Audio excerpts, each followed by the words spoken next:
On inaugure aujourd'hui un format podcast dédié à la vulgarisation des nouvelles technologies d'intelligence artificielle et monétaire. J'espère que ce format vous plaira. N'hésitez pas à donner votre ressenti dans les commentaires. Bienvenue. Aujourd'hui, on se penche sur un sujet qui s'immisce assez discrètement dans notre quotidien, mais qui pourrait tout changer. On va parler de l'euro numérique. Bonjour. Oui, un sujet fascinant. Sur le papier, ça a l'air d'être une simple modernisation, une adaptation à notre monde tout connecté. Mais en creusant un peu les sources qu'on a sur la table, un mélange assez étonnant entre la proposition très officielle de la Commission européenne, un rapport bien plus militant de l'ONG Positive Money Europe et une interview très directe de la députée Angéline Furet, on découvre une histoire bien plus complexe. C'est ça. Notre mission aujourd'hui, essayer de comprendre si on nous propose un simple portefeuille numérique plus pratique ou un véritable cheval de Troie pour nos libertés. C'est exactement ça l'enjeu. On est vraiment à la croisée des chemins entre une innovation technologique qui semble, inévitable. Oui. La défense de la souveraineté monétaire européenne est un débat de société qui est, lui, absolument fondamental sur la vie privée et le contrôle. La question qui plane sur tous ces documents, c'est de savoir si on assiste à la naissance d'une version, disons, 2.0 de nos pièces et billets, ou une transformation radicale de la relation entre le citoyen, son argent et l'État. Alors plongeons dedans. Pour commencer simple, si on prend le document de la Commission, comment est-ce qu'ils définissent cette chose, l'euro numérique ? Alors la définition officielle est très technique, mais elle est cruciale. C'est une forme numérique de la monnaie unique qui serait émise directement par la Banque centrale européenne. Et c'est là que tout se joue. Ce serait un passif direct de la Banque centrale. Passif direct, ça sonne un peu comme du jargon de comptable. Concrètement, pour nous, ça veut dire quoi ? C'est la différence fondamentale avec l'argent qu'on a déjà sur notre compte en banque. D'accord. L'argent sur notre compte aujourd'hui, ce n'est pas vraiment de l'argent public. C'est une reconnaissance de dette de votre banque envers vous. C'est une créance. Ah oui. C'est de la monnaie de banque commerciale, privée. Si votre banque fait faillite, techniquement, cet argent est en risque. Même s'il y a des garanties, bien sûr. D'accord. L'euro numérique, lui, ce serait comme avoir un billet de banque, mais dans son téléphone. Un argent garanti directement par la BCE.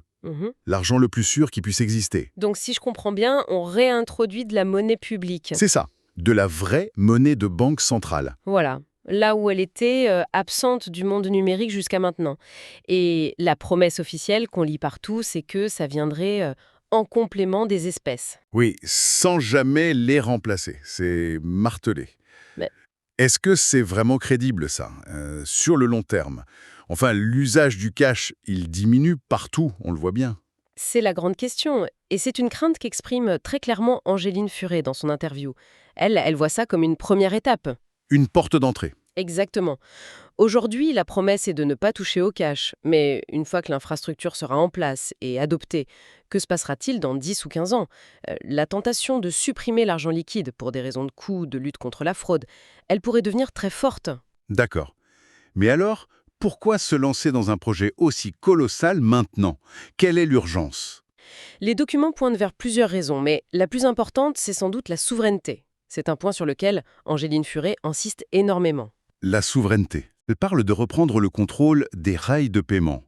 Concrètement, aujourd'hui, quand on paie par carte, Oui. ou avec notre smartphone, on utilise des autoroutes de paiement qui sont presque toutes américaines. Visa, Mastercard, Apple Pay, Google Pay. C'est vrai. L'Europe est totalement dépendante de technologies étrangères pour ses paiements de tous les jours. Et en quoi c'est un problème ? Ça fonctionne plutôt bien, non ? Ça fonctionne, oui, mais ça crée une dépendance stratégique énorme. Imaginez une crise géopolitique majeure. Ces entreprises pourraient, sous la pression de leur gouvernement, couper l'accès à leurs services. C'est un risque que l'Europe ne veut plus prendre. Et puis, il y a eu 2 électrochocs. Lesquels ? Le premier, c'est le projet Libra de Facebook en 2019. L'idée qu'une entreprise privée puisse créer sa propre monnaie mondiale. Ça a été une sonnette d'alarme pour toutes les banques centrales. Elles se sont fait peur, en quelque sorte. Exactement. Elles ont réalisé qu'elles pouvaient perdre le contrôle de la monnaie. Et le deuxième électrochoc, c'est l'avancée de la Chine avec son yuan numérique. Le ICNY. Oui, il est déjà testé à grande échelle.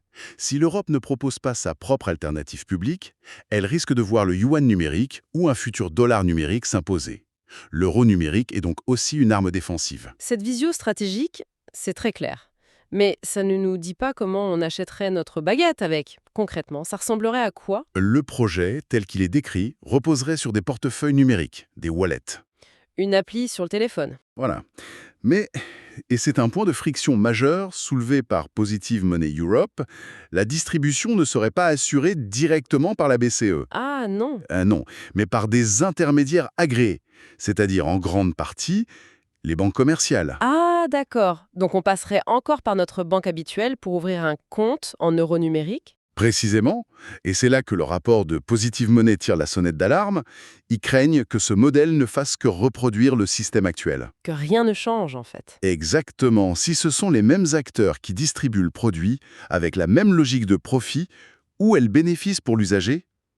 Ils pointent le risque que les banques en profitent pour facturer des frais, transformant un service public en une nouvelle source de revenus pour elles. Il y a quand même une fonctionnalité qui semble intéressante. C'est cette promesse de paiement hors ligne.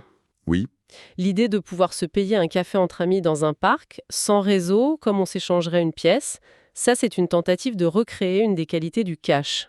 c'est une promesse technique très importante, oui, pour rassurer. Mais il y a un autre détail, bien plus structurant, qui fait que l'euro numérique ne sera jamais du cash numérique. C'est la limite de détention. La limite de détention? Oui, l'idée d'un plafond, qui est souvent évoqué autour de 3 000 €, est un élément absolument central du projet. Attendez, ça semble complètement contre-intuitif. On nous propose l'argent le plus sûr au monde, garanti par la BCE, et dans la même phrase on nous dit « mais attention, n'en détenez pas trop ». C'est ça. C'est un peu comme vendre un gilet par balle en disant qu'il ne faut pas trop compter dessus, non? C'est une excellente analogie, et ça révèle toute la tension au cœur du projet.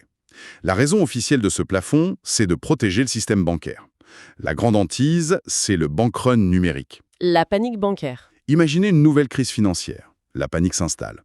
Demain, en un clic, tout le monde pourrait transférer ses économies de son compte commercial vers son portefeuille d'euros numériques 100% sûr. Et les banques?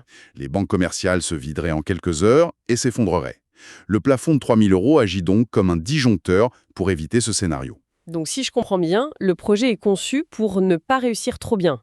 On crée un outil public, mais on lui met délibérément un frein à main pour ne pas faire de l'ombre aux banques privées. C'est exactement ça le paradoxe. C'est comme construire une voiture de course et la brider à 50 km/h.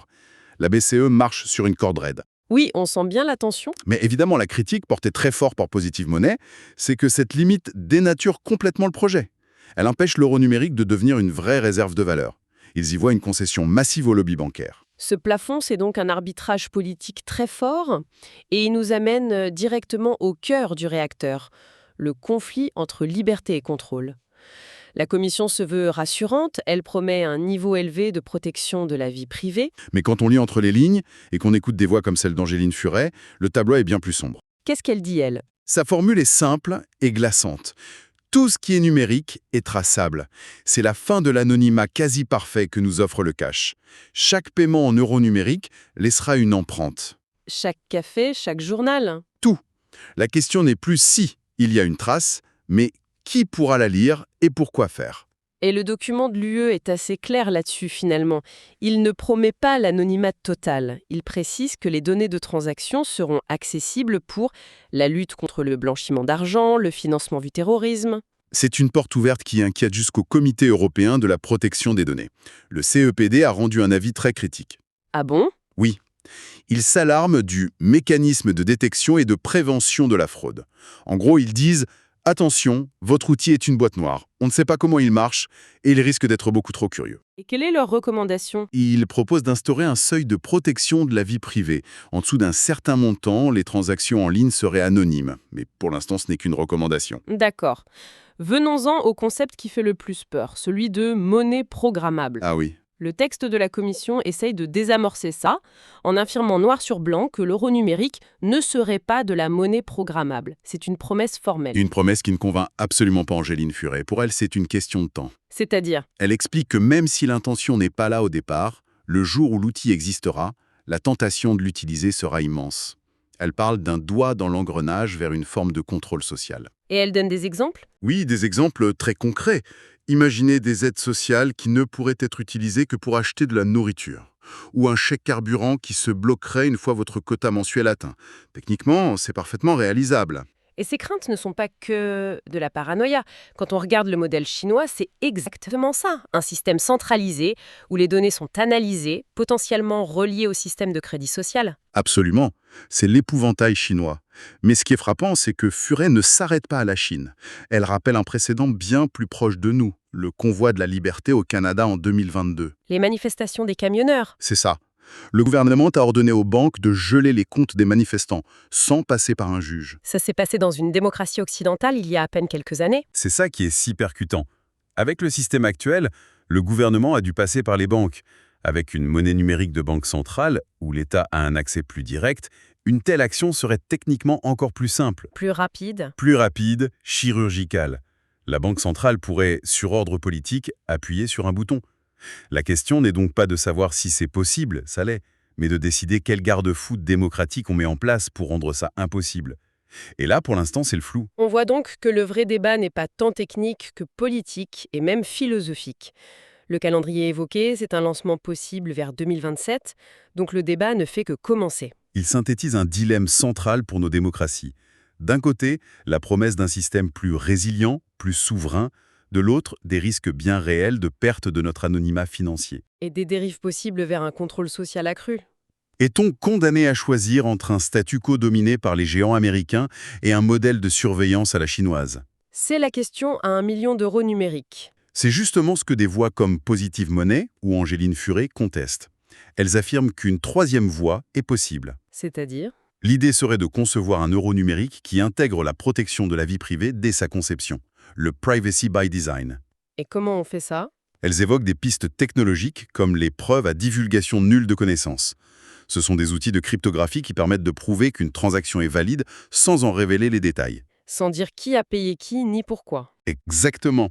Le combat des années à venir va se jouer sur ces choix techniques et politiques. C'est ça qui déterminera si l'euro numérique sera un outil d'émancipation ou de contrôle. J'espère que cette analyse approfondie a permis d'y voir plus clair sur ce qu'est l'euro numérique, ses enjeux et les risques qu'il induit. Pour finir, peut-être une pensée à méditer. La question n'est peut-être pas de savoir si nous aurons un euro numérique, la direction semble prise, Oui, mais quel type de société nous voulons construire avec. Si chaque transaction de notre vie, du café du matin au livre qu'on achète le soir, laisse une trace numérique indélébile, l'histoire de notre vie devient un livre ouvert. et la question est... La question est, qui aura le droit de le lire et selon quelles règles?